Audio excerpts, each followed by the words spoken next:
रचनात्मक कार्यों में अपनी प्रतिभा को मुखर करते हैं। भारतीय परंपराओं में देवताओं का अभिनंदन और साहित्यिक कार्यक्रमों में माँ शारदे का अभिनंदन हमारी पुरातन परंपरा है।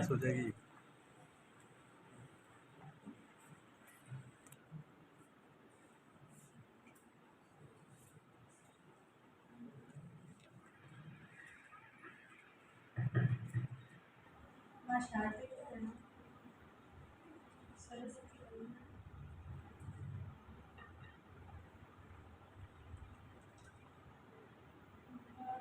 भागेश्वरी राजेश्वरी निज वाणी को तू निखार दे। स्वर शुद्ध दे, स्वर सार्थ दे, स्वर साधना को संवार दे। वागेश्वरी राजेश्वरी निज वाणी को तो निखार दे। ज्ञानेश्वरी वरदायिनी नववर्ण अक्षर ज्ञान दे। जो रच सकूं कुछ प्रार्थना उन शब्दों का भंडार दे। ज्ञानेश्वरी वरदायिनी निज वाणी को तू निखार दे। हंसासिनी कमलासिनी नव छंद सुर नव ताल दे। स्वर गा सकूं सुर में सभी उन भावों का संचार दे। हंसासिनी कमलासिनी निज भावना को निखार दे। वागेश्वरी राजेश्वरी निज वाणी को तू निखार दे। निज वाणी को तू निखार दे। माँ शारदे के वंदन के बाद मैं अतिथियों के स्वागत के लिए प्रियंका को प्रियंका से आग्रह है कि तिलकार्चन करें अतिथियों का, और सुनीता जी से आग्रह है कि वे मौली बंधन से अतिथियों का स्वागत करें।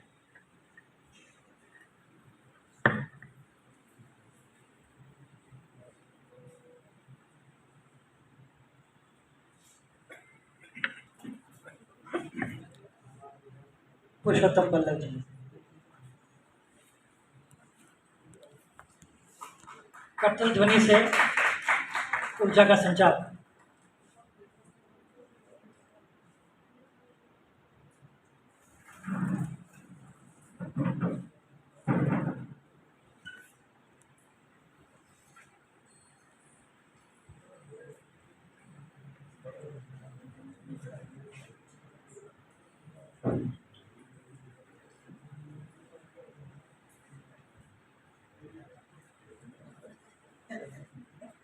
डॉक्टर विद्या पालीवाल जी,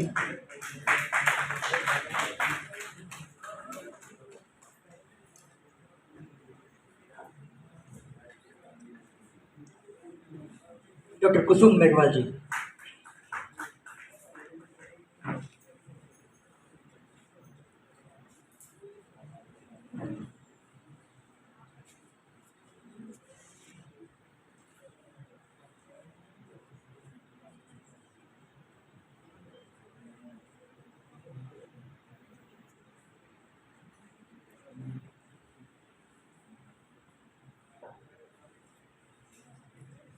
अतिथियों के स्वागत के बाद कार्यक्रम की शुरुआत करते हैं।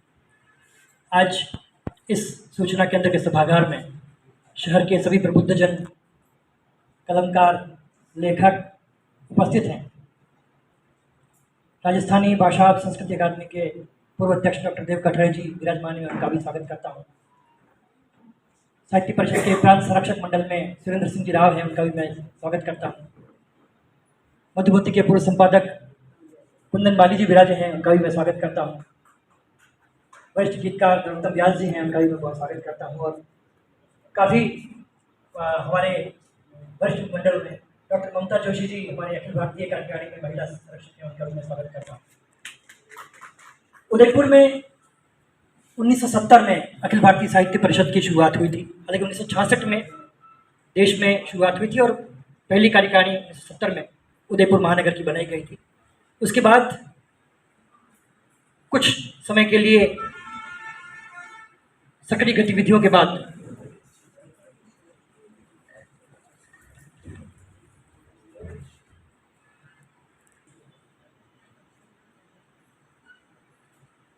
कई बार ऊर्जा का प्रवाह तेज होता है तो प्रज्वलन तेज हो जाता है। बाहर भी गर्मी है, भीतर भी गर्मी है, और चूंकि हम तो साहित्यकार हैं, लेखक हैं, भीतर की गर्मी और बाहर की गर्मी बराबर दिखनी चाहिए। तो मैं जिक्र कर रहा था साहित्य परिषद का उदयपुर में लंबे समय तक सक्रिय कार्यक्रमों के जरिए उपस्थिति रही है। और पिछले 2 वर्षों से हमारे बीच हर्षिता पधार चुकी है। हर्षिता मीणा, स्वागत है मंच पर। ये नन्ही कलमकार है जिसका अभी राजस्थान साहित्य अकादमी ने विद्यालय स्तरीय पुरस्कार के जरिए सम्मान किया था। प्रियंका जी, सुनीता जी, आप उनका स्वागत करें। सुनीता जी। सम्मानित अतिथि महोदय और साथ ही मंच पर विराजित हर्षिता मीणा, जैसे कि प्रथम बार मंच पर बैठने का अवसर प्राप्त हुआ। आदरणीय डॉक्टर महेंद्र भानावा साहब, डॉक्टर विद्या पालीवाल जी, श्री पुरुषोत्तम पालीवाल पल्लव साहब और डॉक्टर कुसुम मेघवाल जी, आप सभी को बहुत बहुत प्रणाम। साथ ही इस सारस्वत सदन में विराजित समस्त प्रज्ञावान मेधा के उत्कृष्ट स्तर पर स्थापित सृजनधर्मी अखिल भारतीय साहित्य परिषद उदयपुर महानगर इकाई के समस्त पदाधिकारी, मार्गदर्शक मंडल के अग्रज एवं समस्त साथी, आप सभी को मेरा सादर प्रणाम। मैं समस्त अखिल भारतीय साहित्य परिषद की ओर से सम्मानित मंच एवं आप सभी का हार्दिक स्वागत अभिनंदन करती हूँ। आप सभी ज्ञान, अनुभव एवं सृजन में मुझसे श्रेष्ठ हैं। इतने वरिष्ठ साहित्यकार सम्मुख विराजित हैं जिनके पधारने से इस कार्यक्रम की शोभा बहुगुणित हो गई है। आप सभी हमारे छोटे से आग्रह पर पधारे, हम स्वयं को धन्य अनुभूत करते हैं।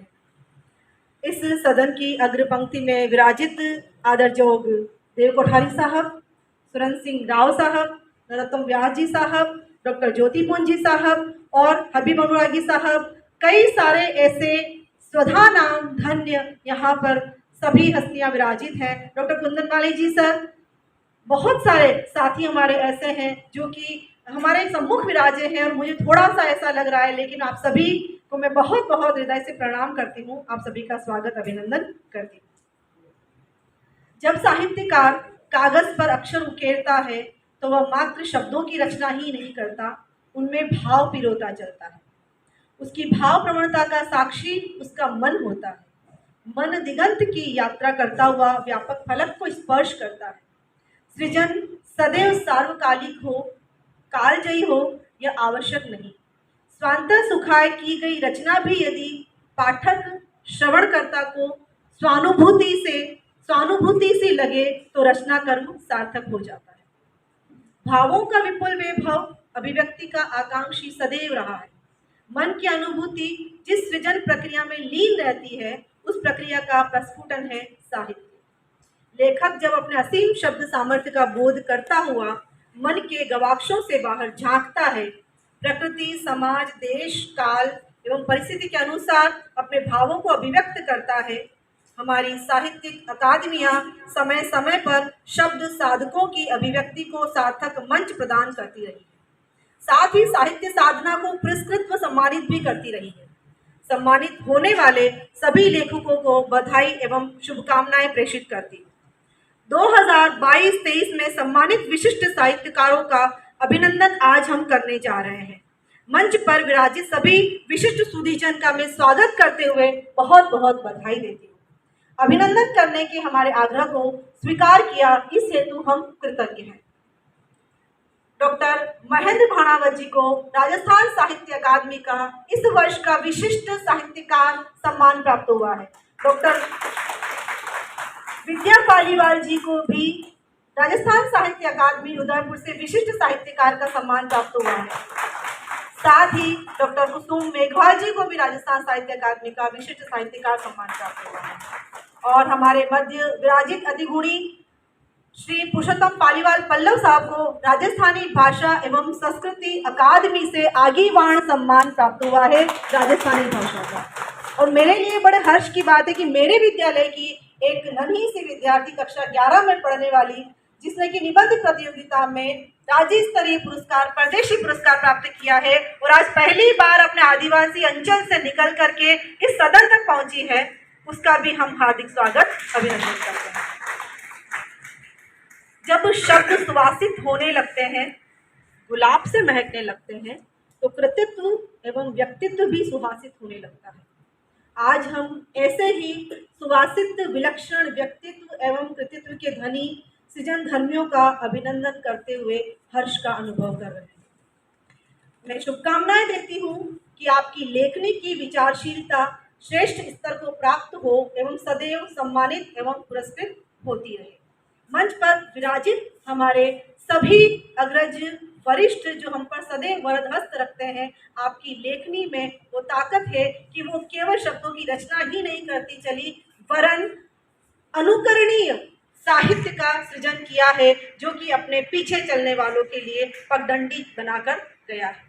अभिनंदन के उपादान मात्र प्रतीक है, उससे कहीं अधिक गहरे सम्मान के भाव आपके लिए हमारे हृदय में स्थापित है। जब लेखक लेखनी पकड़कर कागज पर चलाता है तो उसे लगता है कि क्या वो ये सब भी कर सकता है जो उसे अमर बना सकता है। जब हम कलम पकड़ते तो हमें नहीं पता होता कि हम क्या लिख देंगे, लेकिन कभी ऐसा हो जाता है कि वो उसे अमर बना देता है।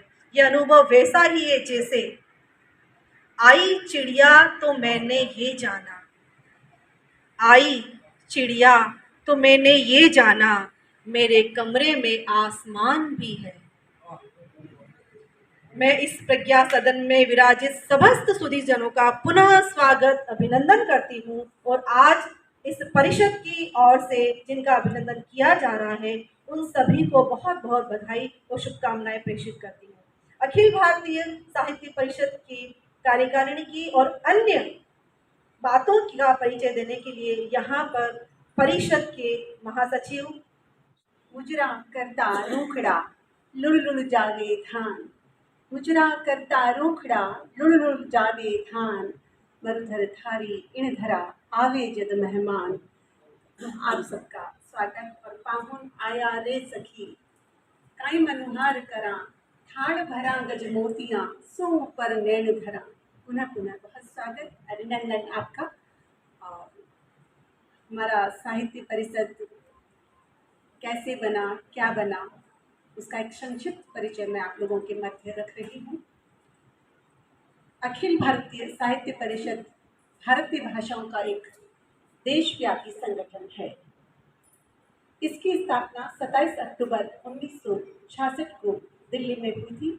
उसी वर्ष इसका राष्ट्रीय अधिवेशन प्रसिद्ध साहित्यकार जैनेन्द्र कुमार जी के अध्यक्षता में हुआ। सरदार जीत सिंह जी इसके संगठन का दायित्व उनको दिया गया। साहित्य के क्षेत्र में भारतीय भाषाओं के सक्रिय साहित्यकारों, समालोचकों, चिंतनशील विचारकों एवं साहित्यिक सुरुचि संपन्न नागरिकों के इस वैचारिक व रचनात्मक साहित्यिक संगठन का विस्तार देश भर में हुआ और इसे अखिल भारतीय साहित्य परिषद नाम दिया गया। इसके कुछ उद्देश्य लेकर ये चलता है। उसका मुख्य उद्देश्य है राष्ट्रीय पुनर्निर्माण का व्यापक लक्ष्य, और उसके साथ ही इसकी जो उल्लेखनीय गतिविधियां हैं वो इस प्रकार है कि काव्य गोष्ठियाँ करवाना, कवि सम्मेलन करवाना, काव्य पाठ और प्रतियोगिताएं करवाना, साहित्यकार सम्मेलन करवाना, साहित्यकारों का सम्मान करना और साहित्यकारों का समारोह एवं नवोदित प्रतिभाओं को प्रोत्साहन करना, कहानी, कविता, निबंध एवं नाट्य लेखन की प्रतियोगिताएं करवाना, प्रशिक्षण शिविर व संस्कार कार्यशाला, साहित्यकारों की जयंती पर विचार गोष्ठियाँ, पुस्तक समीक्षाएं व साहित्यिक परिचर्चाएं आदि इसके कार्य हैं जो करती आ रही है निरंतर। और अब तक इसके कुल 13 राष्ट्रीय अधिवेशन हो चुके हैं, जो इस प्रकार हैं: दिल्ली में 1966 में, दिल्ली में 1969 में, कोटा में 1972 में, अम्बाला में 1974 में, कोटा में 1979 में, हैदराबाद में 1992 में, आगरा में 1994 में, कोटा में 1996 में, सोनीपत में 1998 में और वाराणसी में 2002 में, राजकोट में 2005 में, दिल्ली में 2007 में और भुज में 2011 में और झांसी में 2014 में। हमारे उदयपुर में इसकी जो स्थापना हुई थी सबसे पहले वो 1970 में हुई थी। और ये हमारे बीच में जो विराजे हैं आदरणीय सुरेंद्र सिंह जी राव साहब, इनके नेतृत्व में हुई थी। उसके बाद 1919 में आशीष सिसोदिया जी की अध्यक्षता, नवीन नंदवाना जी उपाध्यक्ष और अर्जुन राव जी, कुंजन जी और शिवदान सिंह जी के नेतृत्व में हुई थी। 2022 अगस्त में इसकी नई कार्यकारिणी फिर से घोषित हुई, जिसमें उदयपुर महानगर इकाई के कार्य इस प्रकार रहे, मतलब अध्यक्षता किरण जी की, उपाध्यक्ष गौरीकांत शर्मा जी और कपिल पालीवाल जी, महासचिव मैं नाचिज और सचिव चेतन औदित्य जी व कोषाध्यक्ष डॉक्टर सिमी सिंह जी, संपर्क प्रभारी सोमशेखर व्यास जी, सूचना एवं समाचार प्रभारी डॉक्टर अर्चना जैन जी, प्रकाशन प्रभारी डॉक्टर अनुश्री राठौड़ जी और प्रकाशन सह प्रभारी मोनिका जोलिसा जी। वार्षिक कैलेंडर निर्माण समिति में है सुनीता निमिष जी, गोविंद सिंह राठौड़ जी, कैलेंडर स्मृति प्रभारी प्रियंका भट्ट जी, कार्यकारिणी जो सदस्य हैं चेतन राज जी, कल्पना आचार्य जी, पूजा व्यास जी, दीपा पंत पूनम जी और बहुत सारे हमारे सदस्य। इसके साथ ही हमारा जो संरक्षण मंडल है उसमें डॉक्टर ज्योति कुंज जी, नरोत्तम व्यास जी, पुष्कर गुप्तेश्वर जी, ओम प्रकाश कछावा जी और हमारे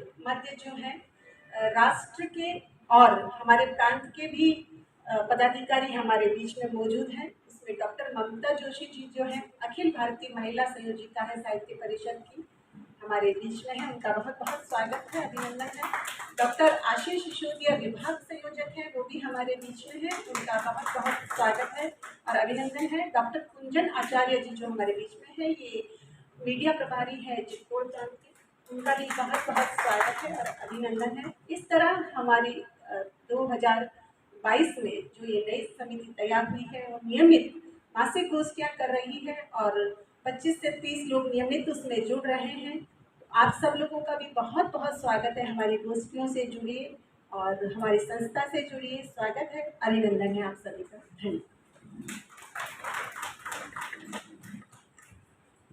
धन्यवाद आशा जी। महानगर इकाई का कार्यकारिणी परिचय और गतिविधियों के बारे में जानकारी देने के लिए पिछले 1 साल से नियमित तौर पर गोष्ठियाँ भी हो रही हैं, आयोजन भी हो रहे हैं और इस तरह के विभिन्न प्रकार के प्रकल्प जिसमें लोग अभिनंदन भी करते हैं और कुछ सामाजिक कार्यों में भी अपनी प्रतिबद्धता दिखाते हैं, क्योंकि साहित्यकार की अंतिम जो स्थिति है वो साहित्य हम समाज के लिए लिखते हैं, तो समाज के प्रति प्रतिबद्धता और समाज के साथ चलना, ये दोनों चीज़ें भी हम लोग नियमित तौर पे निरंतरता के साथ कर रहे हैं।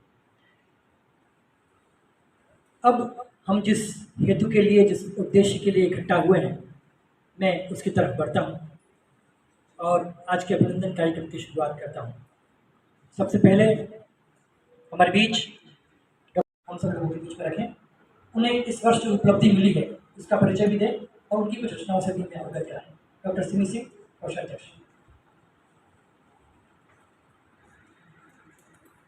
मंच को पढ़ी और मैं स्वयं को बहुत सौभाग्यशाली समझ रही हूँ कि इतने बड़े साहित्यकार का परिचय पढ़ने का मुझे अवसर मिला है।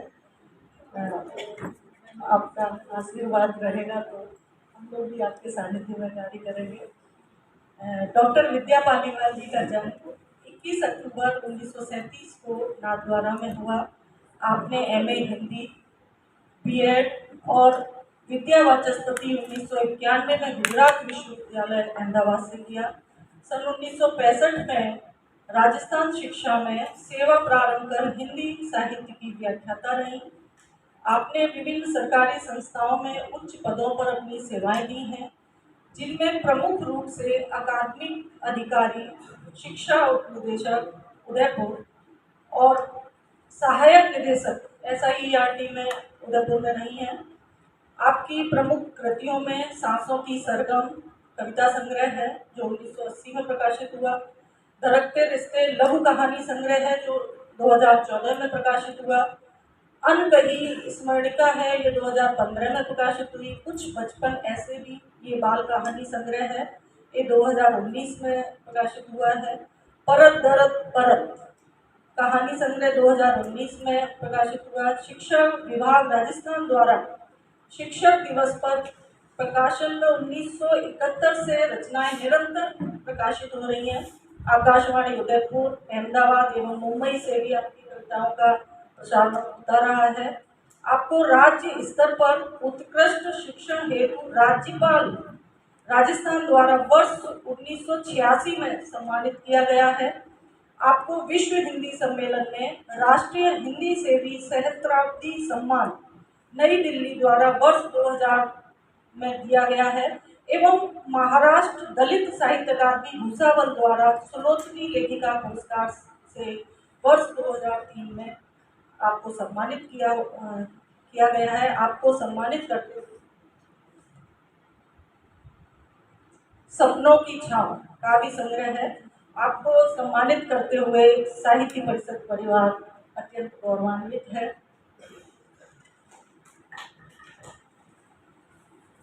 किरण जी और आशा जी से आग्रह है मंच पर पधारें और विद्या जी का अभिनंदन करें और आप सब लोगों से आग्रह है कि वरिष्ठ साहित्यकार के सम्मान में कर्तव्य ध्वनि से उनका अभिनंदन करें।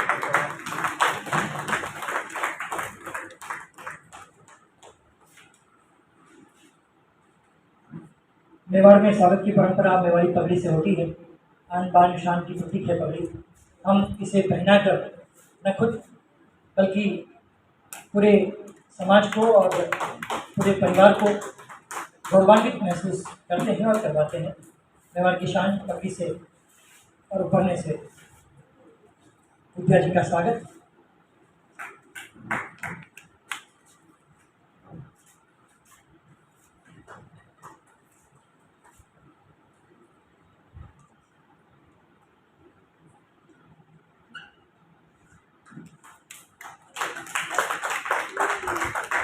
आज विद्या जी का अभिनंदन करके हम सभी लोग गौरवान्वित हैं और खुद को सम्मानित महसूस कर रहे हैं।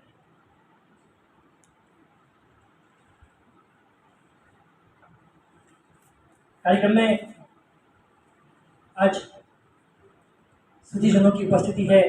मैं डॉक्टर ज्योतिपुंज जी का, प्रकाश तातेड़ जी का, इकबाल हुसैन इकबाल जी का, श्रेणीकांत चारण जी का, विजयलक्ष्मी जेठा जी का, डॉक्टर पुत्तर भानावत का, हमारे दो अद्भुत ऊंची के कलाकार हेमंत जी का और नीलोफर जी का भी स्वागत करता हूं। और आगे बढ़ते हैं सम्मान के क्रम में।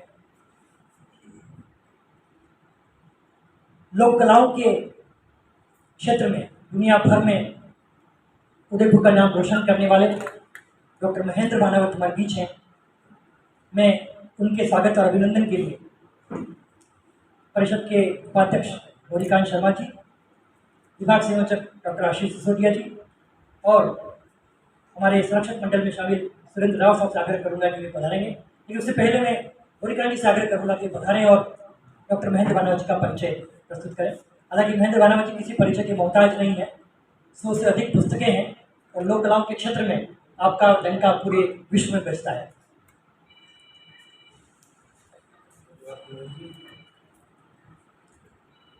सूरज को दिया दिखाई दो। डॉक्टर महेंद्र भानावत का जन्म उदयपुर जिले के छोटे से गांव कानौड़ में 13 नवंबर 1937 को। आपने MA हिंदी एवं राजस्थानी लोक नाट्य परंपरा में मेवाड़ का गौरी नाट्य और उसका साहित्य विषय पर किए। आप भारतीय लोक कला मंडल उदयपुर के निदेशक पद से 1995 में सेवानिवृत्त हुए। देश विदेश की 500 से अधिक पत्र पत्रिकाओं में 10,000 के करीब हिंदी एवं राजस्थानी में रचनाएं प्रकाशित की। आपकी लोक कला, साहित्य, संस्कृति से संबंधित 100 से अधिक पुस्तकों का प्रकाशन अभी तक हो चुका है। आपको उत्तर प्रदेश हिंदी संस्थान लखनऊ द्वारा वर्ष 2021 का भारतीय लोक साहित्य का लोक भूषण पुरस्कार मिला है। आप मारवाड़ रत्न, कोमल कोठारी पुरस्कार, श्री काग लोक साहित्य सम्मान, बोधि सम्मान, डॉक्टर कोमल कोठारी लोक कला पुरस्कार, कन्हैयालाल सेठिया पुरस्कार, राजस्थान संगीत नाटक अकादमी जोधपुर द्वारा फेलो सम्मान से सम्मानित है। पंडित राम नरेश त्रिपाठी पुरस्कार एवं महाराणा मेवाड़ फाउंडेशन उदयपुर द्वारा महाराणा सज्जन सिंह पुरस्कार, साहित्य वारिधि पुरस्कार से भी आपको सम्मानित किया जा चुका है। आप पश्चिम क्षेत्र सांस्कृतिक केंद्र, राजस्थान संगीत नाटक अकादमी, जवाहर कला केंद्र, राजस्थानी भाषा साहित्य एवं संस्कृति अकादमी के सदस्य रहे हैं। रंगायन, लोक कला, पर्यटन दिग्दर्शन, शोध पत्रिका, पिछोला, रंग योग, प्राइड, सुलभते प्रश्न जैसी पत्रिकाओं के संपादन के साथ साथ जनसत्ता, दैनिक भास्कर आदि अनेक समाचार पत्रों के स्तंभकार भी आप रहे हैं। आज यह सदन आपका अभिनंदन करते हुए स्वयं को गौरवान्वित महसूस करता है। धन्यवाद।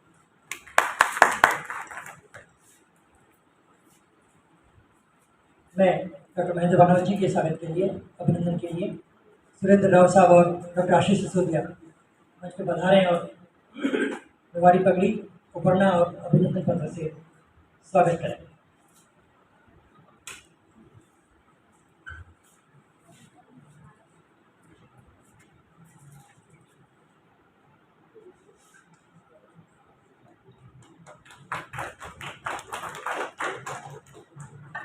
साहित्यकार के रूप में तो हम सब लोग भानवत साहब को जानते ही हैं, लेकिन उनका एक और पक्ष है पत्रकार का। मैं बरसों से उनको पत्रकार के रूप में देखता रहा हूँ। दैनिक हिंदुस्तान में बरसों तक आपने लेखन किया है, दैनिक जय राजस्थान में बरसों तक चलते चलते कॉलम लिखा है, और अभी शब्द रंजन नाम से अभी पाक्षिक समाचार पत्र का प्रकाशन नियमित तौर पर कर रहे हैं। इस उम्र में भी लेखन और सामाजिक सक्रियता अनवरत बनी हुई है। मैं डॉक्टर भानवत साहब के लिए बहुत बहुत शुभकामनाएं प्रेषित करता हूँ, अभिनंदन करता हूँ। अभिनंदन के क्रम को आगे बढ़ाते हैं और हमारे बीच वरिष्ठ साहित्यकार, गीतकार श्रीमान पुरुषोत्तम पल्लव जी के स्वागत के लिए मैं राष्ट्रीय कार्यकारिणी सदस्य डॉक्टर ममता जोशी जी, हमारे सचिव चेतन औदित्य जी और संपर्क प्रभारी सोमशेखर जी से आग्रह करूंगा कि ये मंच पर पधारेंगे। लेकिन इससे पहले मैं सोमशेखर जी से आग्रह करूंगा कि ये पधारें और पुरुषोत्तम पल्लव जी का परिचय प्रस्तुत करें। जब मैं तीसरी कक्षा में था और एक डिबेट टूर्नामेंट में डिबेट बोलने गया था, पता नहीं कौन सा गांव था, तीसरी क्लास का विद्यार्थी था, और तब मैंने आपको पहली बार सुना था जब समापन समारोह में आपने मधुर गीत प्रस्तुत किया था। इतने वर्षों से आपने अपनी साहित्यिक यात्रा को अनवरत बरकरार रखे हैं, लेकिन विशिष्ट साहित्यकार परिचय के नाते आपका परिचय सोमशेखर जी से। सम्मानित मंच, श्रीमान पुरुषोत्तम पालीवाल पल्लव साहब का साहित्य के क्षेत्र में परिचय, वे वैसे स्वयं में परिचय के मोहताज नहीं हैं, और आपने राजस्थानी और हिंदी दोनों भाषाओं में अपनी कलम को बहुत साहित्य के साथ पकड़ रखा है। आपका जन्म 5 अक्टूबर 1945 को हुआ। आपने हिंदी एवं राजस्थानी दोनों में स्नातकोत्तर उपाधि प्राप्त की, और उसके परिणाम स्वरूप आप शिक्षा विभाग में कार्यरत रहे। आपने शिक्षा विभाग में अपनी सेवाएं दी। करीब 24 पुस्तकें आपकी प्रकाशित हो चुकी हैं, और आपको हिंदी और दोनों विधाओं में सृजन किया है। उनमें हिंदी की जो रचना है, राग और आग काव्य संग्रह है, प्रतिस्पर्धा काव्य संग्रह है, महायात्रा, उन्होंने भजन क्षेत्र में भी काम किया है।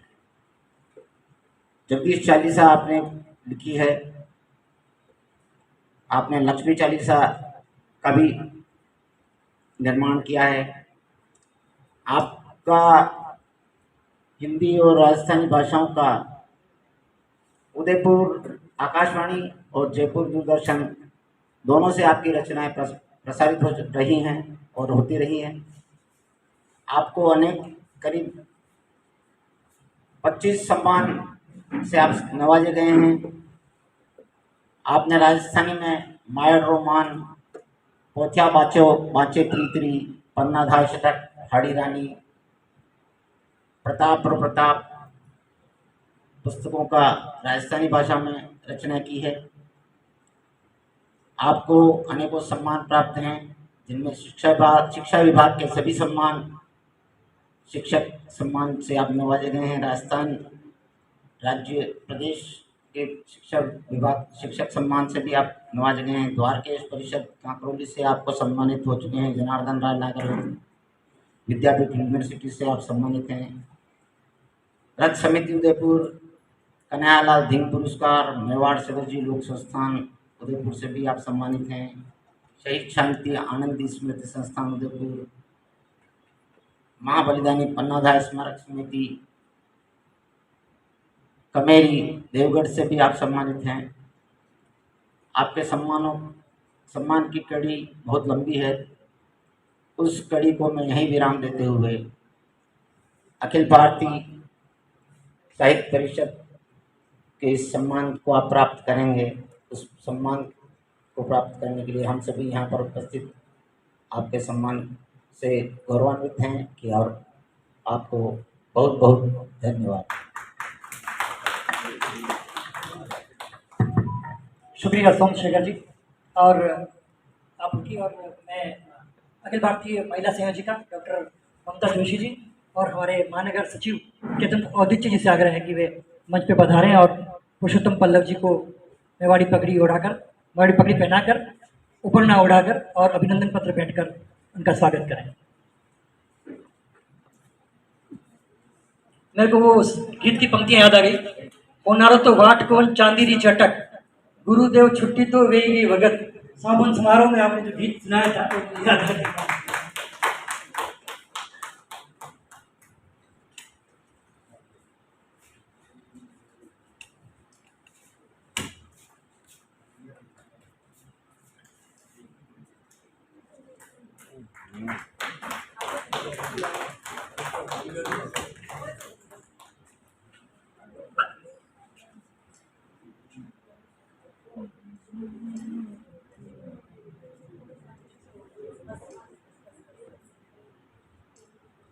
बहुत बहुत स्वागत, बहुत बहुत अभिनंदन।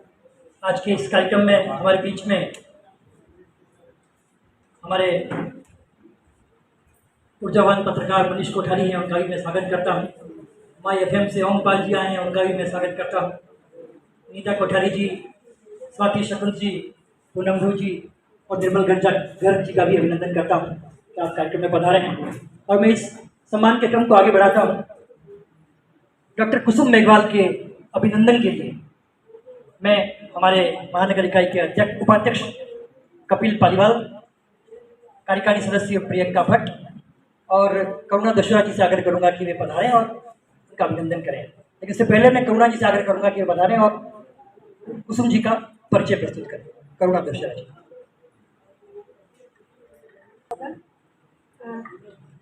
डॉक्टर कुसुम मेघवाल जो यहाँ मंच पर विराजित है और अकादमी से इनको विशिष्ट साहित्यकार सम्मान मिला है, मैं इनका परिचय प्रस्तुत करती हूँ। डॉक्टर कुसुम मेघवाल का जन्म 29 अप्रैल 1948 को राजस्थान के उदयपुर जिले में हुआ। आप प्रथम नियुक्ति आपकी बांसी में अध्यापिका के रूप में हुई और 1977 में आपने स्वयं पाठी विद्यार्थी के रूप में BA तथा 1979 में हिंदी में MA की डिग्री प्राप्त की और सुखड़ा विश्वविद्यालय से आपने 1985 में PhD करी और उसके बाद 1988 में आपने LLB द्वितीय वर्ष किया। 1980 में भारत सरकार के उपक्रम हिंदुस्तान जिंक लिमिटेड के उदयपुर स्थित मुख्य कार्यालय में आप राजभाषा अधिकारी के रूप में नियुक्त हुई।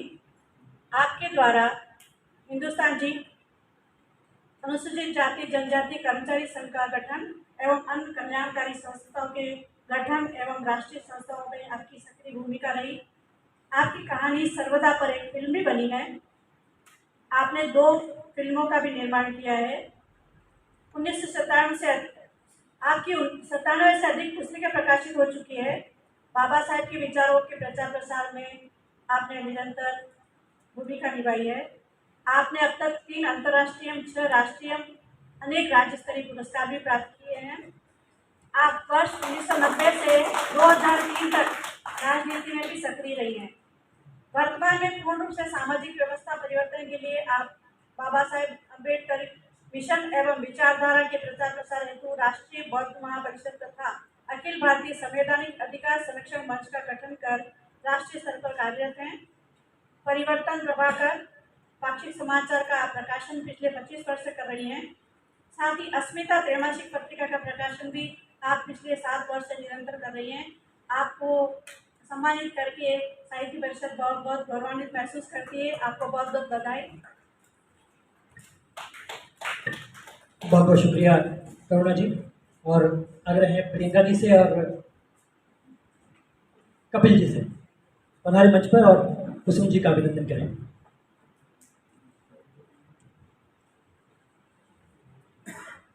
मेवाड़ी पगड़ी पहनाकर उपरना उड़ाकर और अभिनंदन पत्र भेंटकर डॉक्टर कुसुम मेघवाल का अभिनंदन स्वागत। हमारे महानगर इकाई के उपाध्यक्ष कपिल पालीवाल जी, प्रियंका भट्ट जी और करुणा दशहरा जी।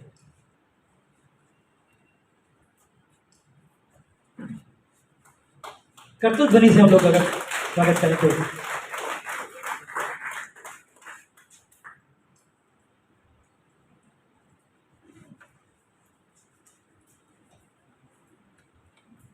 सम्मान के क्रम को आगे बढ़ाते हैं और अभिनंदन के क्रम में हर्षिता मीणा के बाल साहित्य अकादमी के निबंध प्रतियोगिता में प्रथम स्थान प्राप्त किया है। हम ऊर्जावान साहित्यकारों की नई खोज को तैयार करने का काम भी कर रहे हैं। हर्षिता को बधाई। सुनीता जी का परिचय प्रस्तुत करें। सम्मानित मंच, सम्मानित सदस्य, सभी को सादर प्रणाम, नमन। हर्षिता को ढेर सारी शुभकामनाओं के साथ बहुत बहुत बधाई और उनके उज्जवल भविष्य की मंगल कामना करते हैं। हर्षिता मीणा का जन्म 7 अप्रैल 2005 को हुआ। आप राजकीय उच्च माध्यमिक विद्यालय अमरपुरा उदयपुर की 11वीं कक्षा की आदिवासी अंचल की छात्रा हैं। जिला स्तरीय विज्ञान मेले में प्रथम स्थान, भीमराव अंबेडकर फाउंडेशन द्वारा आयोजित निबंध प्रतियोगिता में तृतीय स्थान प्राप्त करने पर सम्मानित किया जा चुका है और साथ ही विश्वविद्यालय स्तरीय एवं प्रतियोगिताओं में प्रथम स्थान प्राप्त करने पर सम्मानित किया जा चुका है। आपको राजस्थान साहित्य अकादमी वर्ष 2022-23 का परदेशी पुरस्कार निबंध देते हुए बहुत हर्षित हो रहे हैं। आपको ढेर सारी शुभकामनाओं के साथ बहुत बहुत बधाई। हर्षिता के अभिनंदन के लिए सुनीता जी, पूनम जी और मैं सीबी जी से आग्रह करूंगा कि भी बनाएं और हर्षिता का हौसला अफजाई करें। सुरेश पंचाल जी।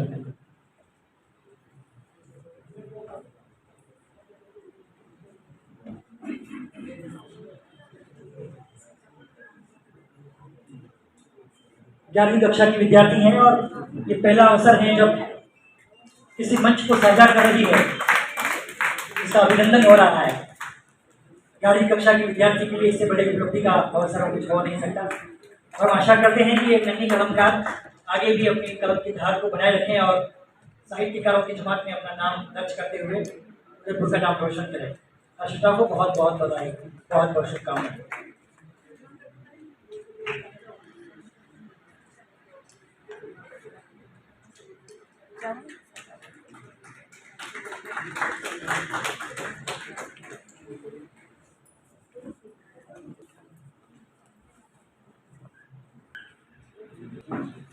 आमतौर पर साहित्य अकादमी साहित्यकारों का सम्मान करती है और उस सम्मान से लेखन को, उन सृजनात्मक कौशल को और उनके सृजनात्मक योगदान का अध्ययन करती है। सम्मानों बातचीत में कई सारे विषय ऐसे होते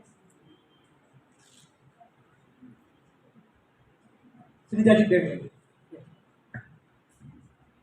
कई सारे विषय ऐसे होते हैं जिस पर वर्षों से चर्चा होती रही है।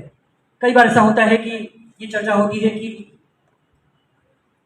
बहुत सारा काम करने के बाद भी साहित्य अकादमियां देर से साहित्यकारों को रिकॉग्नाइज करती है।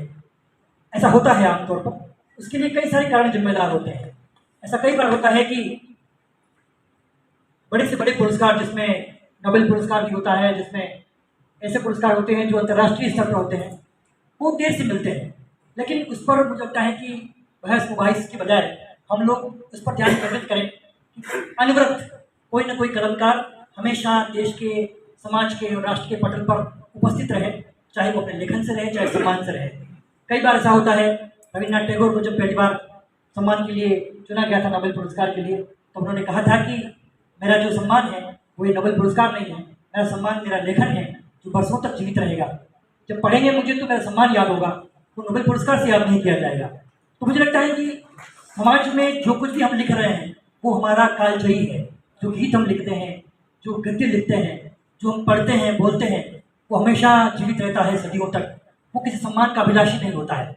लेकिन मानव स्वभाव है, सम्मान तो सम्मान है। तो खैर, इस सम्मान को हम उसी रूप में लें जैसा एक मानवीय स्वभाव और मानवीय संवेदनाओं के साथ जुड़ा होता है। और आज इस पूरी सम्मान श्रृंखला को हम लोगों ने महानगर इकाई की ओर से अभिनंदन करके खुद को गौरवान्वित महसूस किया है। अब हमने आज जिनका सम्मान किया है उनके श्रीमुख से कुछ उद्गार हम लोग सुनेंगे संक्षेप में, लेकिन उनकी बात सुनेंगे और ये महसूस करेंगे कि बाहर सम्मान होने के बाद घर में सम्मान होने का महत्व अलग होता है। जब कोई बच्चा बोर्ड में नाम दर्ज करता है या कोई साहित्यकार अंतर्राष्ट्रीय स्तर पर नाम दर्ज करता है, जब घर पे आके उसकी माँ उसको मुंह मीठा करवाती है, तिलक बढ़ाता है, या मोहल्ले वाले सम्मान करते हैं, तो मुझे लगता है कि वो देश दुनिया का सम्मान उस सम्मान के सामने फीका होता है। क्योंकि हमारे अपने लोगों के बीच में वो रिकॉग्निशन, वो सम्मान, वो अभिनंदन सबसे महत्वपूर्ण होता है। तो आज हमने अपने लोगों का अभिनंदन किया है और अभिनंदन करके हम खुद गौरवान्वित हुए हैं। मैं उद्बोधन की श्रृंखला में सबसे पहले डॉक्टर महेंद्र भानावत जी से आग्रह कर रहा हूँ कि वे पधारें और अपने उद्बोधन से हम सब लोगों को आशीर्वचन और मार्गदर्शन प्रदान करें। डॉक्टर महेंद्र भानावत जी, एक बार करतल ध्वनि से उनका स्वागत करें।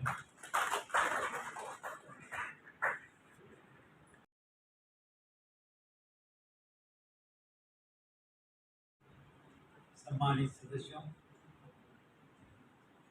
मंच पर सम्मानित होने वाले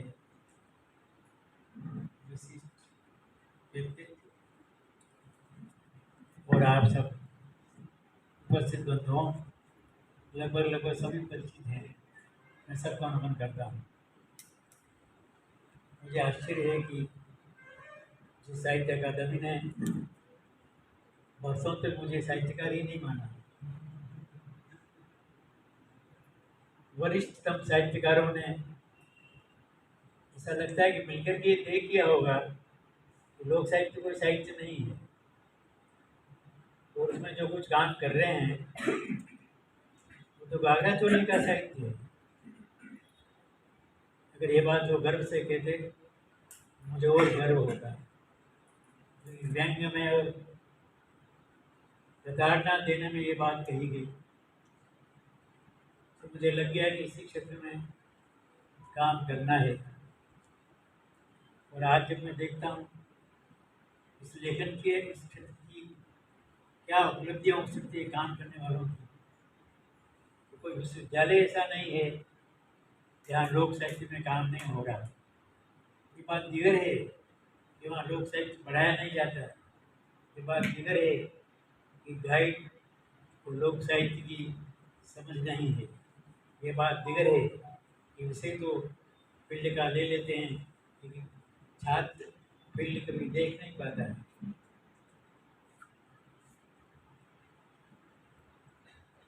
ये सम्मान कलम पर कलम की हुई है, जैसे पौधा पे कलम करते हैं उसके ऊपर फिर कलम करते हैं, तो सम्मान दर सम्मान, इसे सम्मान अलग अलग विचार है। मुझे तो कभी सोचा नहीं था कि मैं इस कड़ी में कभी जुड़ पाऊंगा, लेकिन जुड़ा तो ऐसा जुड़ा कि लोग में कहने लगे कि तो हमारे लिए छोड़ दो।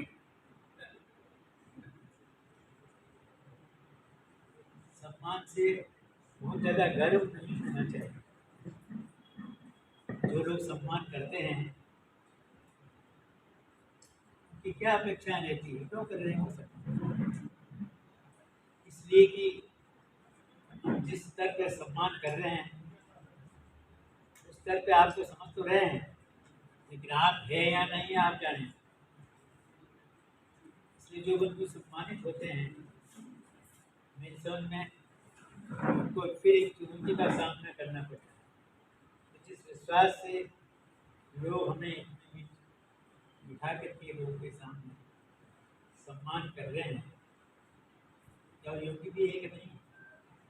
तो योग्य से ही योग्य का संबंध होना योग्य था। मैथी में रंग भंग में लिखा है।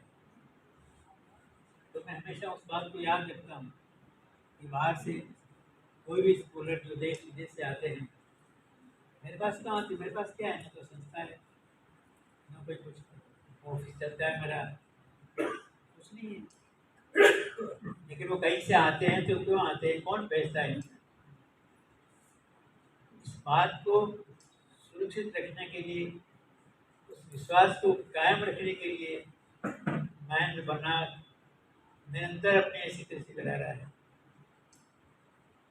लोक साहित्य में कहाँ कौन कौन क्या काम कर रहे हैं, किसने कितना किया, किस तरह का किया, जो स्कॉलर किसे लेके आ रहा है उसको जानकारी आप नहीं देंगे तो क्या सोच के जाएगा कि किस बेवकूफ ने उस व्यक्ति का नाम बता दिया जब इतनी दूर से आए और इसके पास तो कुछ नहीं।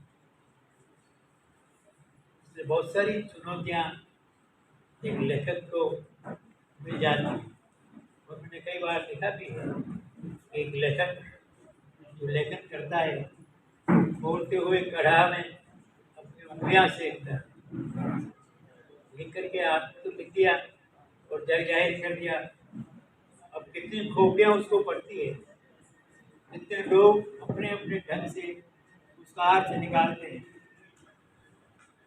आपकी परीक्षा तो वही है, और क्या परीक्षा हो सकती है? तो आप इस चुनौतियों के बीच में फंस भी जाते हैं, नकारे भी जाते हैं और कदाचित शिकारी भी जाते हैं। एक लेखक को जो वो लिख रहा है 10 साल बाद, 20 साल बाद, 30 साल बाद, 50, 60, 70 साल बाद, उसे ये देखना चाहिए कि मैंने जो लेखन किया है वो कहीं बच भी रहा है कि नहीं, कहीं टंटना रहा भी है कि नहीं, या ऐसे ही घूमनाम के अंधेरे में पड़ा हुआ है। अगर यह आत्म विश्लेषण लेखक नहीं करता है तो मेरी समझ में कोई बहुत ज़्यादा अच्छी बात नहीं है। तो लिखना छोड़ना पड़ेगा, क्योंकि बच नहीं रहा है, हम लिख करके थक गए हैं और कोई घास नहीं डाल रहा है। तो आप क्यों लिख रहे हैं, इसलिए लिख रहे हैं, किसने कहा तो लिखो। मेरे घर में बहुत सी बार मेरे ही परिजन लिखते लिखते कागज और कलम छीन लेते हैं कि इतने साल हो गए लिखते लिखते क्या मिला। मुझे लगा कि लेखन का अर्थ होना चाहिए, पैसा घर में आएगा तो इनको ठीक समझ में आएगा, तो उनको क्या लेना लगा आप क्या लिखे। मैंने फिर ऐसे पत्र टूटे जो पारिश्रमिक देते हो, और उसके बाद लगातार जब मिनट आते गए और 2 दिन में एक बार विराम ले लिया मैंने, मुझे कहा गया कि आपसे लिखना पड़ेगा। तो बहुत सारी चुनौतियाँ एक लेखक के लिए है, समाज में उसका कोई अर्थ नहीं, माफ नहीं, साहित्य में भी अर्थ नहीं है। आप हमारी सबसे बड़ी चुनौती तो हमारे अपने लोगों से है, उस चुनौती को भी समझना पड़ेगा। तारीफ तो बहुत हो जाती है, लेकिन क्या तारीफ की जो शब्दावली निकल रही है वो वस्तुतः तारीफ के काबिल है। और मैंने लिखा भी है, एक साहित्यकार को अगर अपना रास्ते से भटकाना है उसका बार बार सम्मान करते रहो तो अपने आप ही बैठ जाएगा। इसलिए लेखक के लिए बहुत सारी चुनौतियाँ हैं। अभी कुछ समय नहीं है, समय मुझे तो एक आ गया है कि मुझे कुछ भी बोलना है। मैं प्रसन्न हुआ कि जा कर के वक्त आ जाएँ। लेकिन यहाँ कहना पड़ा और कह दिया तो जैसा भी मेरी बात सबके अनुकूल हो ना हो मुझे क्षमा करें कुछ बात के रूप में।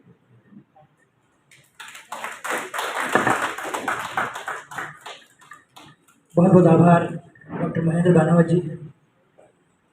आपने बहुत सारे ज्वलंत प्रश्न उठाए, सही भी है क्योंकि हम समाज में रहते हैं तो बहुत सारी चीज़ें देखते हैं और चूँकि साहित्यकार हैं तो आम आदमी की नज़र से, तेज नज़र से देखते हैं, लेकिन फिर भी आवश्यक बुराई के रूप में तमाम चीज़ों को स्वीकारना सदाशयता का प्रतीक है। और मुझे पता है कि डॉक्टर महेंद्र भानावत बहुत सदाशय हैं और किसी सम्मान या किसी अभिनंदन के मोहताज नहीं है, उनका नाम बहुत बड़ा है।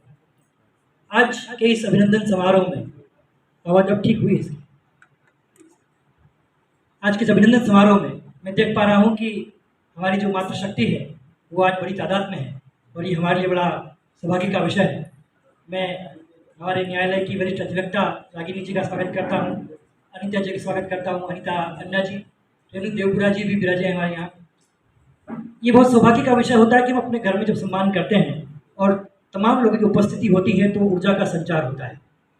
तो आइए उद्बोधन के क्रम में मैं पुरुषोत्तम पल्लव जी से आग्रह करता हूँ कि वे बधारें और अपनी साहित्यिक यात्रा के बारे में हमें संक्षिप्त में आशीर्वचन के रूप में प्रदान करें। आजे मणिहारा वटे लाजे मणिहारा, गामरा गोरमा में दिखे सामे गोखड़ो, गोखड़ा रे हामे दिखे साग जीरा बंगला। ऐसे गीतों के रचयिता जिनको बचपन से सुनते रहे हैं, पुरुषोत्तम पल्लव जी से आग्रह करूंगा कि वे पधारें और हमें अपने आशीर्वचन से सम्मान समारोह, अभिनंदन समारोह आयोजित वीडियो है। आयोजका ने मु लख लख बधाया देना चाहूँ कि साहित्यकार ने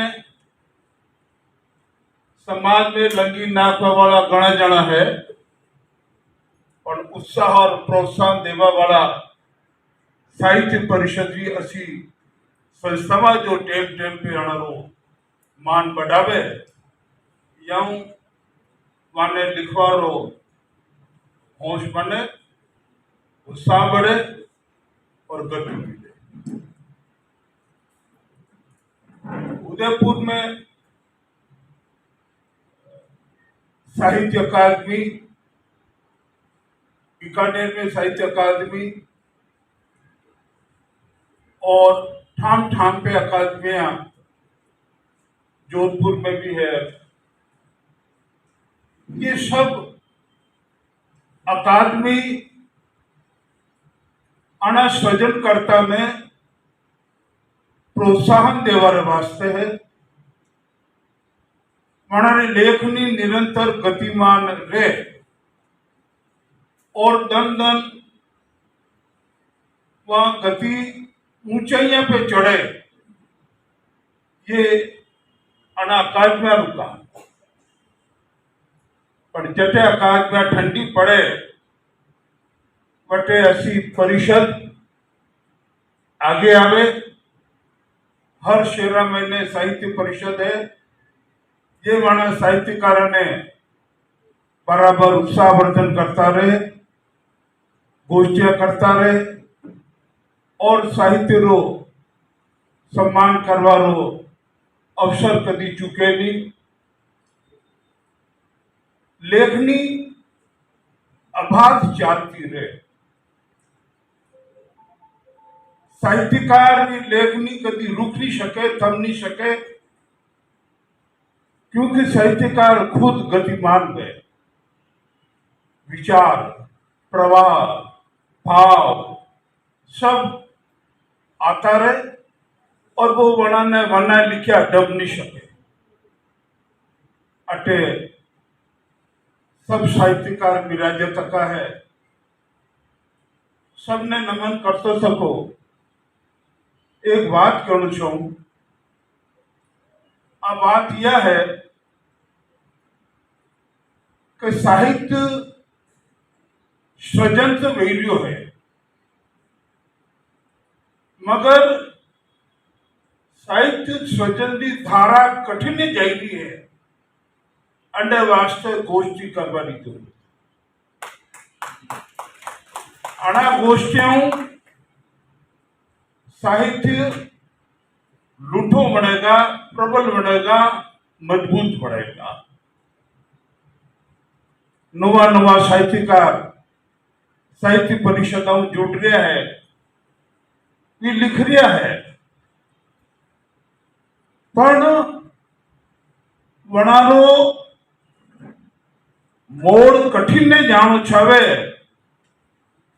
अशो बनाने राह दिखावा वाला है नहीं, और है तो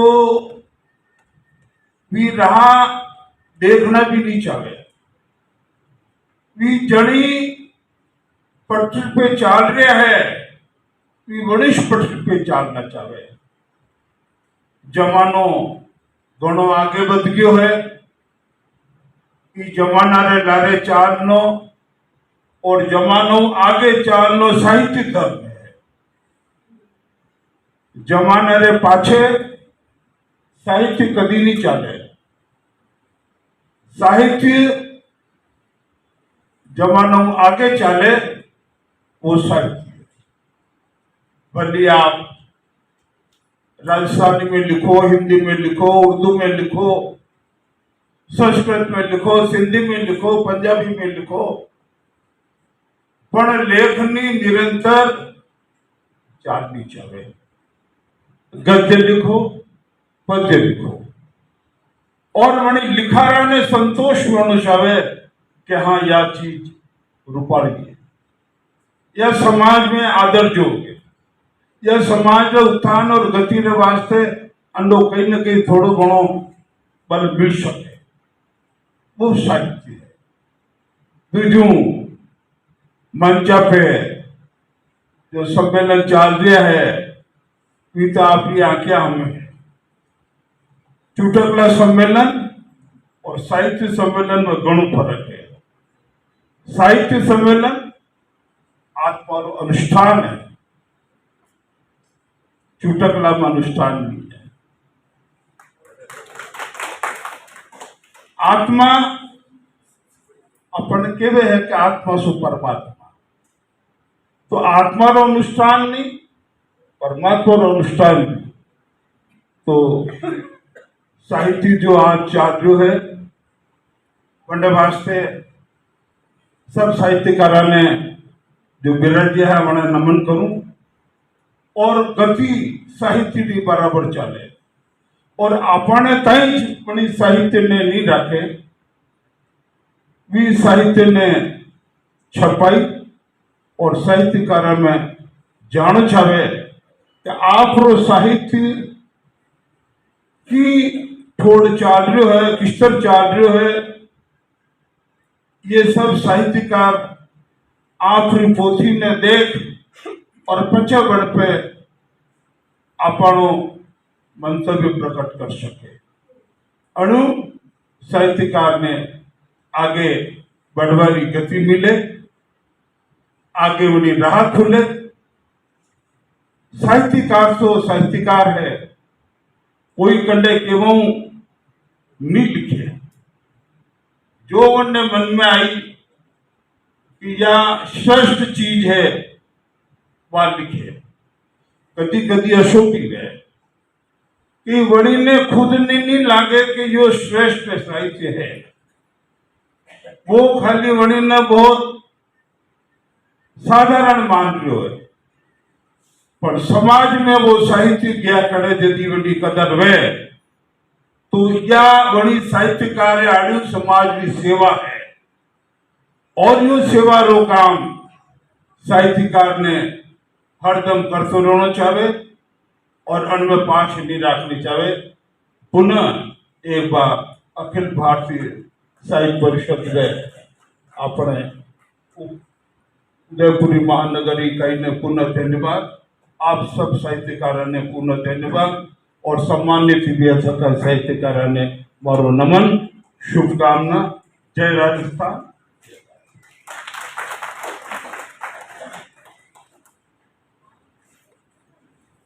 घणो घणो धन्यवाद पुरुषोत्तम पल्लव जी।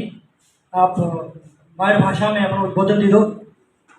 चूँकि साहित्यकार जो है वो संवेदनाओं का सूचक होता है, जल्दी हर्ट भी हो जाता है और जल्दी खुश भी हो जाता है, क्योंकि हम लोग बहुत भावुक किस्म के लोग होते हैं।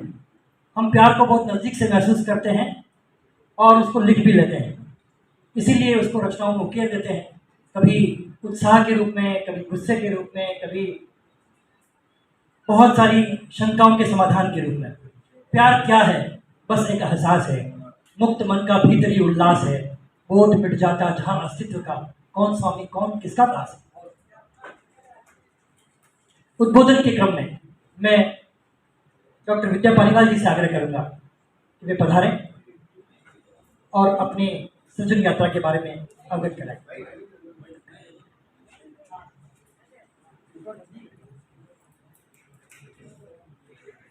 का स्वागत भी करती है, सबसे पहली बात। दूसरा मन में विचार है, दूसरा मन में ये भी विचार है, अभी भाई पल्लव जी ने जो कुछ भी कहा है सबको एक उद्बोधन है। आप इसका हिंदी रूपांतर कर लीजिए तो ये आपको सचेत करने वाली बात है कि ये जो शब्द सृजता है, साहित्यकार है, इसके सिर पर पुरस्कार केवल पुरस्कार नहीं है। इस पुरस्कार के मायने बहुत अर्थ रखते हैं, समाज को बदलने की, समाज में जागृति लाने की और नव उद्बोधन देने की बात यदि कोई कर सकता है तो वो साहित्यकार ही कर सकता है। आप हम सब बैठे हुए, मेरे जितने साहित्यकार बंधु के मन में अनेकों विचारों का तूफान उमड़ रहा है, आतुर है करने के लिए, और वो जरूर करेंगे। मुझे विश्वास है कि साहित्य की धारा और निरंतर चलेगी। एक विचार और मन में आ रहा, कभी कभी सोचती थी, कुछ पंक्तियां याद आ गई। कविते देखो शून्य विजन में, कविते देखो शून्य विजन में, वन्य कुसुम का मुरझाना, व्यर्थ न होगा इस समाधि पर लोकन आंसू बरसा। मैं साहित्य के लिए भी यही सोचती थी, साहित्यकार की तो आदत है बैठा बैठा करेगा क्या, कलम ही तो बिछेगा। जो देखता है, पढ़ता है, सुनता है, विचारता है, उसकी आत्मा को जो बात प्रबोधित करती है, उसको अंतर वेदना को छू करके उसे प्रकट करने के लिए जो प्रोत्साहित करती है, वही बात तो साहित्यकार करता है। और वो कालांतर में जाकर के बोझ भी बन सकता है। निराला जी की वह इलाहाबाद की सड़क पर वह कूटती पत्थर भी बन जाता है, तो कभी किस यथार्थ में आ जाता है। तो शब्द सजेता किसी भी मायने में कम नहीं है। और मैं तो ये भी मानती हूँ कि ब्रह्मा सृष्टि रचता है और शब्द सजेता समाज को रचता है। और इसी मायने में हमें अपने कर्तव्य का बोझ आपके इस सम्मान समारोह में कराया है। हम आभारी हुए और बड़े गौरवान्वित हुए ये देख करके कि इतना साहित्य के प्रति अनुराग भाव है। और एक बात और पल्लव जी ने अभी प्रबोधित करके थोड़ा मन में एक भाव जगा दिया है कि साहित्यकार को सजग रहने की जरूरत है। समाज बदल रहा है, युवा पीढ़ी किधर जा रही है, क्या कौन से मानवीय मूल्य निखर कर आ रहे हैं, और वर्तमान का भविष्य, वर्तमान जो है वही भविष्य का निर्धारण करेगा, तो भविष्य क्या बनेगा।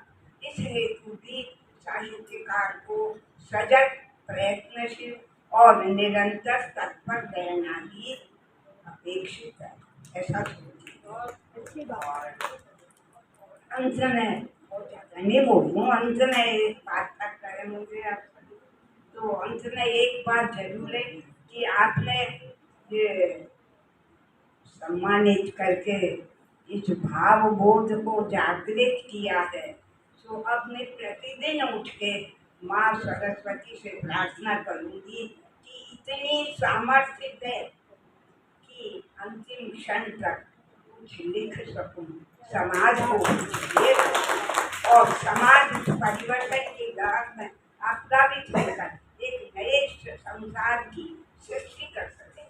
धन्यवाद। बहुत बहुत धन्यवाद डॉक्टर विद्या पालीवाल जी। आपने बहुत सटीक और ऊर्जावान बातें कही, जिसमें या तो लिखा न जाए या जो लिखा जाए उससे समाज बदला जाए। बहुत बेहतर है। हालांकि साहित्य बहुत लिखा जाता है, बहुत सारा साहित्य लिखा जाता है, लेकिन हम ऐसे साहित्य की सर्जना करें जो दूर तक सुनाई पड़े और देर तक सुनाई पड़े, क्योंकि ऐसी वैसी बातों से तो अच्छा है खामोश रहें। ऐसी वैसी बातों से तो अच्छा है खामोश रहें, या फिर ऐसी बात करें जो खामोशी से अच्छी हो। डॉक्टर पालीवाल का बहुत बहुत आभार, धन्यवाद। उद्बोधन के क्रम में मैं देश की प्रख्यात मेघवाल, जिन्होंने उदयपुर का नाम पूरे देश में रोशन किया है, और उन्हें बहुत सम्मान से आमंत्रित करता हूँ कि अपनी सृजन यात्रा के बारे में बताएं।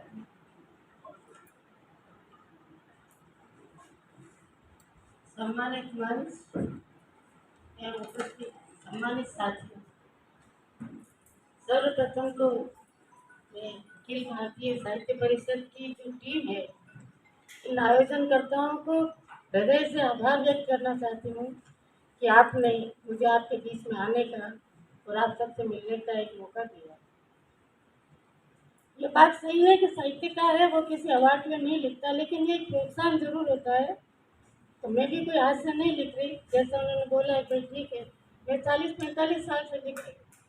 72-73 में मेरी कहानियाँ सरिता, मुक्ता, कादम्बिनी, राष्ट्रीय लेवल की पत्रिकाएं थी, उनमें छपती थी। लेकिन लिख रहे इस उम्मीद से नहीं लिख रही, ठीक है।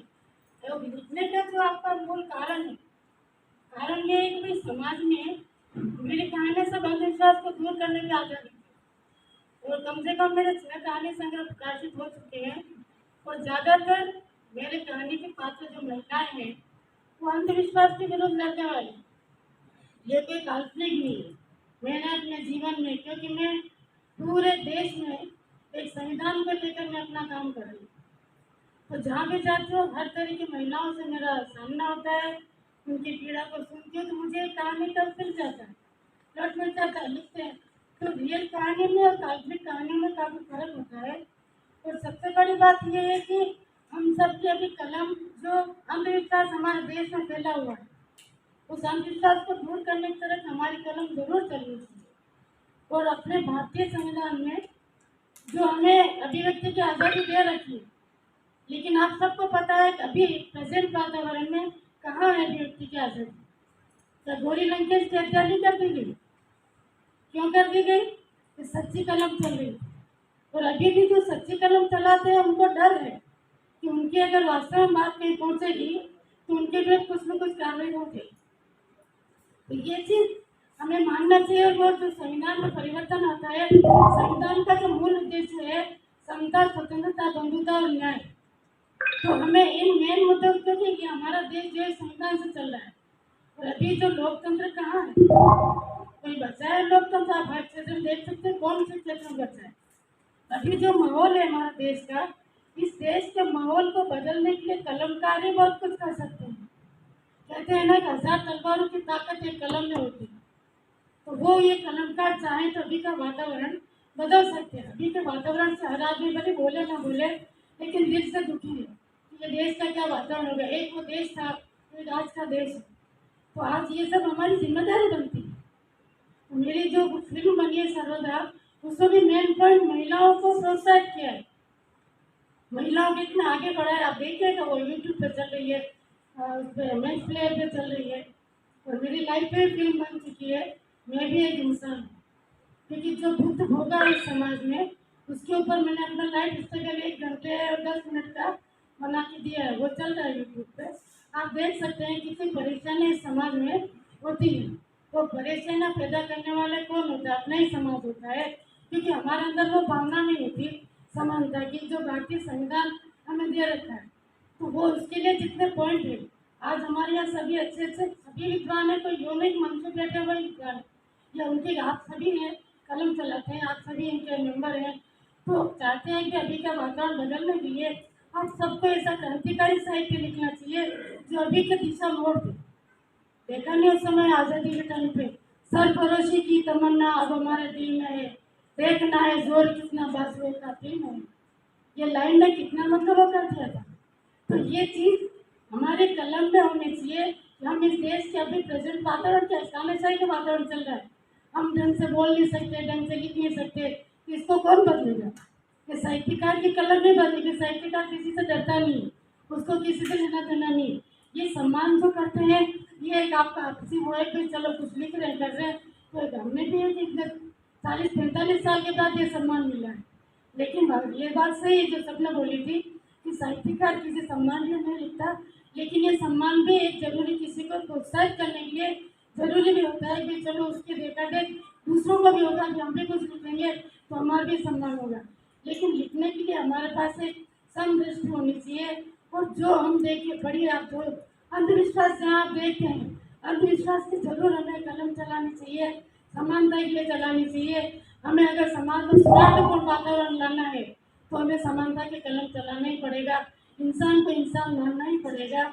ये सब करके आज पुनः आपने मुझे यहाँ बुलाया और बोलने का अवसर दिया, आपसे मिलने का अवसर दिया, इसके लिए मैं बहुत बहुत आभारी हूँ। जय भारत। आभार प्रसन्न जी, आपने बहुत महत्वपूर्ण बातें कही। साहित्यकार किसी शासन प्रशासन के मोह से नहीं बंधा होता है और न उसके सम्मान से बंधा होता है। शायद नोटिफिकेशन बच रहे हैं, आप आ जाए इसके अंदर से, क्योंकि शासन प्रशासन से और किसी भी ऐसी ताकत से जो उसे सम्मान के लिए प्रेरित करती हो उसे साहित्यकार नहीं बंधा होता है। संतन को सीकरी सो का कहा। हमें अपने लेखन से मतलब है, हम अपने लेखन से समाज को बदलने की ताकत रखते हैं। और अब तो प्रकाशन का संकट भी नहीं है, अब तो सोशल मीडिया है, लिखिए प्रकाशित कीजिए, किंडल है, ऑनलाइन पब्लिकेशन कीजिए, और भी कई सारी चीज़ें हैं। अगर आप बोल सकते हैं तो बोल के इसको लाइक कीजिए, बहुत सारे साहित्यकार मित्र रोज लाइक करते हैं। तो हमारे पास अभिव्यक्ति की आज़ादी के हज़ारों माध्यम हैं जिसके जरिए हम बात देश दुनिया में पहुंचा सकते हैं। राजस्थान पत्रिका है भास्कर में कहानी कविता छपेगी तो 60-70 हज़ार लोग पढ़ेंगे, लेकिन फेसबुक या यूट्यूब पर डालेंगे तो उसको अटलांटा तक देखा जाएगा, अमेरिका के आखिरी छोर तक भी सुना जाएगा। तो हमारे पास अभिव्यक्ति के बहुत सारे हथियार, साधन और महत्वपूर्ण तरीके से कहने की ताकत, आज़ादी मिली है। तो मुझे लगता है कि हम लोग तकनीक के साथ जुड़ते हुए, कलम के साथ, अब कीबोर्ड और टाइपराइटर का भी इस्तेमाल करते हुए आगे बढ़ेंगे तो साहित्य को और ऊंचाई तक ले जा सकेंगे। साहित्य किसी विचारधारा में नहीं बंधा होता है, साहित्य किसी सोच में नहीं बंधा होता है, साहित्य शाश्वत होता है और कालजयी होता है। तो मुझे लगता है कि वही साहित्य मजबूत है जो समाज के लिए हो, समाज के सार्थक बनाने के लिए हो और समाज को ऊंचा उठाने के लिए हो। आज के सम्मान की कड़ी में, उद्बोधन की कड़ी में, मैं आज के सबसे नन्हे मोटी, आपने क्या लिखा, कैसे लिखा, कैसे प्रेरणा मिली, मैं आपके लिए 2 पंक्तियां निवेदन कर देता हूँ। इस दीपक की लो में सूरज को ढाला जाएगा, देखना इसका उजाला बहुत दूर तक जाएगा। Harshita. Good evening everyone, respected chief guest और रेस्पेक्टेड मेंबर्स। मैं क्या बोलूँ, मेरे लिए तो यही बहुत बड़ी बात है कि मैं इतने बड़े साहित्यकारों के साथ स्टेज पर बैठी हूँ। तो इसका पूरा श्रेय मैं मेरी principal ma'am Mrs Hiranbala Jingar ma'am को देना चाहती हूँ। Thank you so much ma'am. जैसे कि बोलते हैं कि कामयाबी के पीछे बहुत बड़े बड़े लोगों का हाथ होता है, लेकिन मेरे पीछे छोटे छोटे लोगों का हाथ है। जैसे कि मेरी फैमिली, मेरे टीचर्स, मेरे फ्रेंड्स, उनका मैं तहे दिल से शुक्रिया करना चाहती हूँ। और प्रिंसिपल मैम ने मुझे हर एक्टिविटी में आगे रखा है, बहुत ही गाइड किया है। हर एक्टिविटी में मुझे अच्छे से मतलब समझाया है कि किस तरह से क्या करना है। उन्होंने मुझे इसी एक्टिविटी के लिए बहुत अच्छे से प्रोत्साहित किया था, जिसकी वजह से मैं जयपुर गई और सभी के सामने मुझे बहुत ही अच्छी तरह से सम्मानित किया गया। इसलिए thank you so much ma'am. और मैं मेरा सम्मान मैम को देना चाहती हूँ। सो प्लीज़ मैम आप स्टेज पे आओ और मैं चाहती हूँ कि मैं आपका सम्मान प्लीज़ मैम आप एक बार आ जाओ। नहीं, मैं देना चाहती हूँ। एक शिष्य, किसी का कनेक्ट हो गया है। शिष्य के लिए अपने गुरु के सम्मान से बढ़ के कुछ नहीं होता। और जब हम नवागुरुओं की बात करते हैं तो उनके जीवन में गुरु का बड़ा योगदान होता है।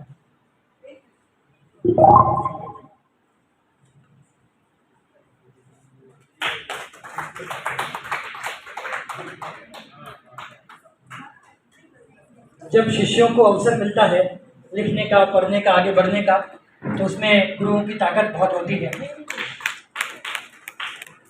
हम और आप सब किसी न गुरु के मार्गदर्शन में बड़े हुए हैं, लिखने की पैदा की है और कहते हैं कि बिना कुछ भी नहीं हो सकता, क्योंकि रास्ता दिखाने वाला, मार्ग बताना, समझाने वाला बहुत ज़रूरी है। अब आज की सम्मान श्रृंखला के अंतिम पायदान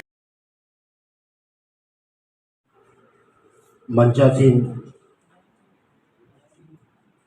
सम्मानित अभिनंदित होने वाले सभी साहित्यकारों को मेरा नमन प्रणाम।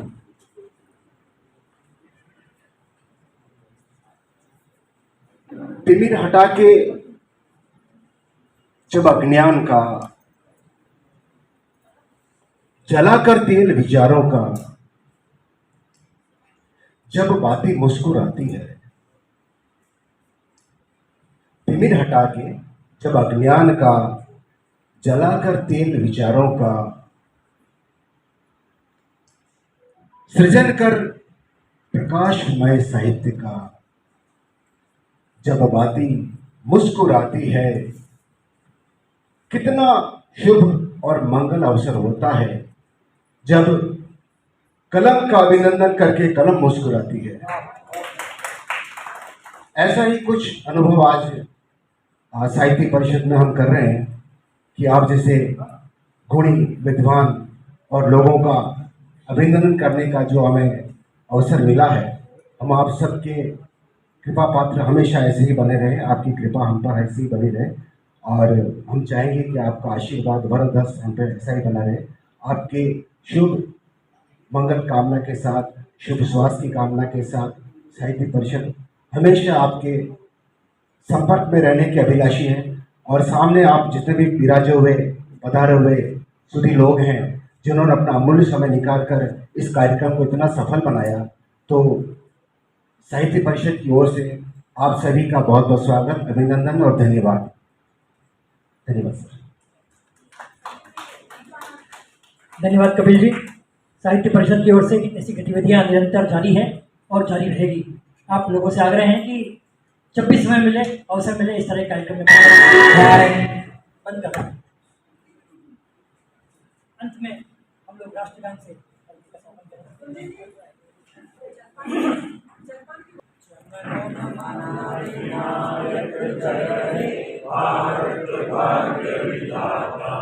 पंजाब सिंध गुजरात मराठा द्राविड़ उत्कल बंगा विंध्य हिमाचल यमुना गंगा उच्चल जलधि तरंगा। तब शुभ नामे जागे, तब शुभ आशीष मांगे, गाये तब जय गाथा। जन गण मंगल दायक जय हे भारत भाग्य विधाता। जय हे, जय हे, जय हे, जय जय जय जय हे। जय मातरम, मातरम। आप सब लोगों से आग्रह है कि